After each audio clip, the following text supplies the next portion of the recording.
it.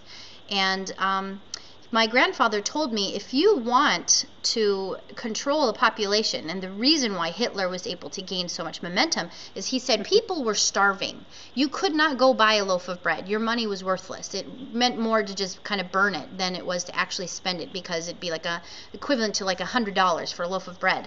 And so people traded things, cigarettes, alcohol, those had more value. You know, if you wanted a pound of bacon, you traded 2 cartons of cigarettes or something.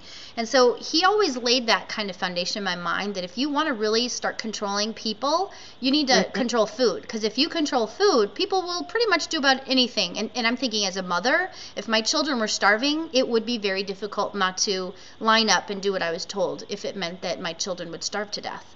So based on that premise, what were some of the things, what was the name of the author that you had in the book that you were talking about on the program I saw on EWTN the other day? And by the way, I will put a link on that on the Facebook page for those that would like to go back and watch that episode.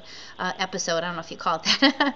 But well, it was episode, yes. That's facebook.com/embracing your greatness, and I'll put a link to Women of Grace's EWTN YouTube channel. Okay, yeah, and I don't know actually if that particular program is out on EWTN's YouTube channel, but we do have it available on our own website, which is www.womenofgrace.com. Okay. And we can tell people how to find it there. But I had Mary Jo Anderson on, and Mary Jo Anderson is a Catholic commentator, and she's a Catholic journalist. And Mary Jo is an impeccable researcher, and she comes on our show frequently to talk about current issues and to help us to see the world through the lens of our own Catholic faith. And we had her on a couple of weeks ago. She did 2 programs for us, and as a matter of fact, the programs have been so popular that we're having her back, and we're going to do 3 more, and we're hoping to do a live show so we can entertain some of the comments from our viewer audience at that same time. And she was talking with us about the seed supply.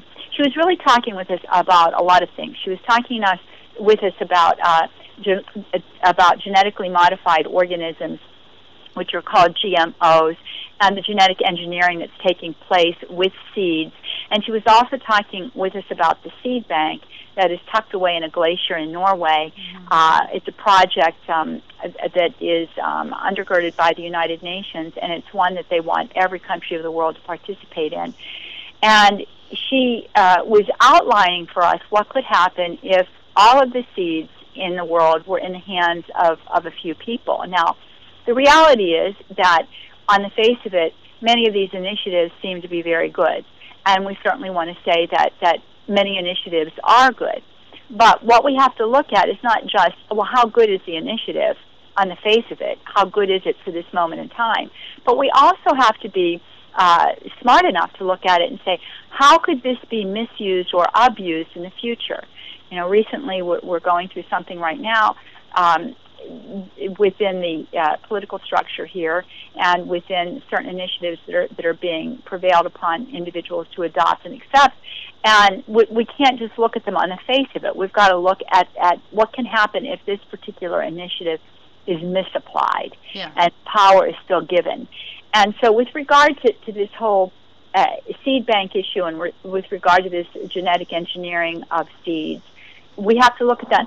What would happen if there was an initiative whereby it was determined that only a certain segment of the population should still exist, or only a certain number in the population should still exist, that we should have a cap on population expansion, and we should control the population, make sure that we don't rise above that. The seed bank in Norway, this whole concept is to acquire seeds from all nations in the event that there's some kind of a nuclear attack that's worldwide, that the seeds would be safely located in a given area so that we could take those seeds out then, and for the people who survived, there could be food made available to them. That is a very good idea. Well, the question is, however, what if those seeds are in the hands of a certain proletariat, if you will, and those seeds, it was determined, could only be used by a certain group of people, and all of the other seeds in the world were being genetically engineered in such a way that they too began to be controlled by major interest groups, and that is in fact what is happening. Yeah, yes, and I want to get more into that, and I'm sorry, I didn't mean to interrupt you, but I just That's know, right. my mind is always thinking about the audience that's listening, saying, oh, okay, these people are crazy. I just want to lay just a couple of factual things out there for those that are listening. Number one, Newt Gingrich himself has been interviewed, and you can YouTube this if you would like, talking about the fact that North Korea has already developed the ability to create some kind of a missile that emits a magnetic pulses, an EMP, and it has the potential, EMPs have the potential of actually knocking out and shorting out all electrical activity. So, for instance, if they would fire a missile and it was fired anywhere close to any one of the coastlines, it would have the ability of catastrophically knocking out all of anything that runs electronically. So the internet and your telephones and your cars and your watches, anything, and for a very long period of time before we would have the capacity to get things back up and running. So even if you think about the fact that they've already created an EMP device and that they're continually moving forward with their own initiatives in North Korea, which by the way there's a documentary on that to show you just how out of whack North Korea is right now. Right there, even if you think, okay, nuclear war isn't a possibility, or you think it wouldn't be, we do know for a fact that there are already different kinds of missiles that they are creating and have, that even Newt Gingrich himself said we as the United States are going to need to be very wary of and not allow that thing to ever make it to the actual stand to where it could be fired for that exact purpose.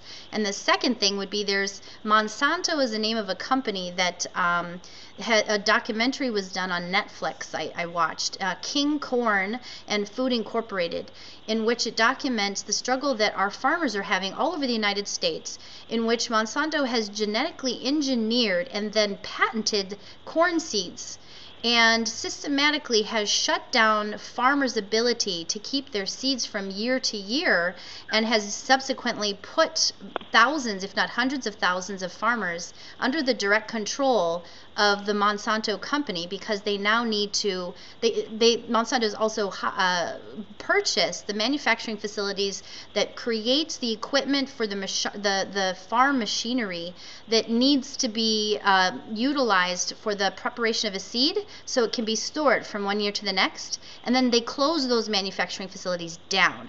So the whole documentary shows you how there's only 2 or 3 farmers that travel around the continental United States and Canada with this one of the last seed preparating machinery mechanisms for seeds, but Monsanto was able to very cunningly prove that one farmer who was trying to say that he wasn't using their seed because being patented, they essentially said they owned it, that it cross-pollinated with the farmer across the street who did buy Monsanto.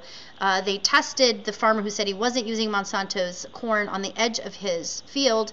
It did indeed show as being Monsanto because it, cross-pollinates. That's the way these things kind of work.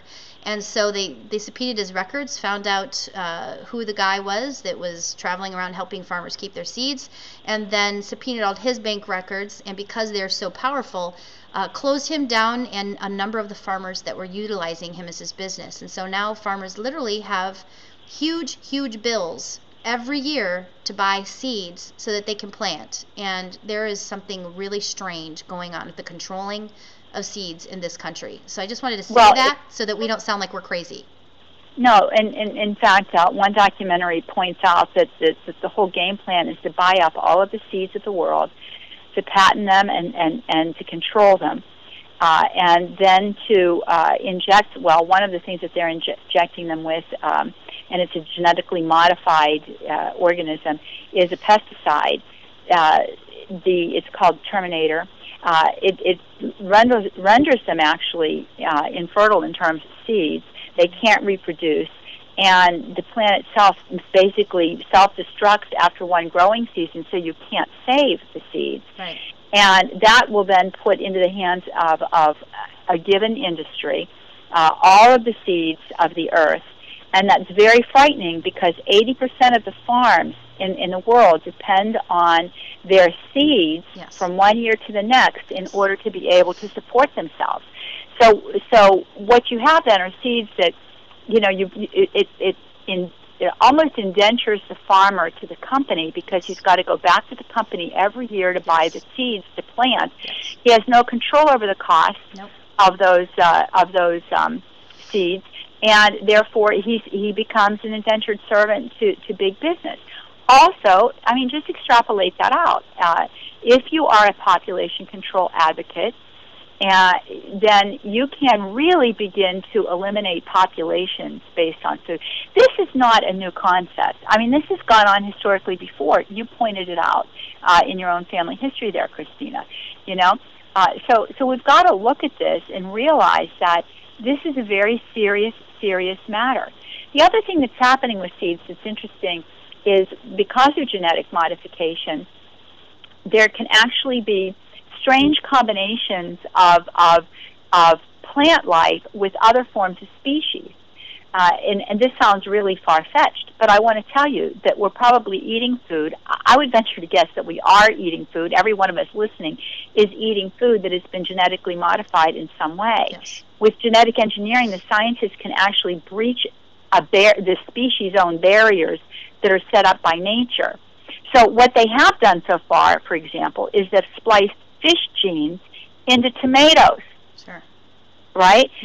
They create new types of things. Well, what does that mean to the human person who's ingesting them? Yeah. What if you're having a tomato in your salad and you're actually allergic to fish? Yeah. You don't know why you got sick. You know, and you're thinking it's salmonella from the restaurant, but it's the tomato because it's genetically engineered. So there's a lot of this that's going on. And why do they do that? Well, because whatever the trait is that they want to glean from one species has an advantage or an attribute that's beneficial for the others. And so they're genetically engineering all of these things. You know, you have to ask yourself, how far can we tamper with these kinds of things and not put ourselves into a real serious fix? And that's where we are. We're getting fixed really badly. Yeah, I want to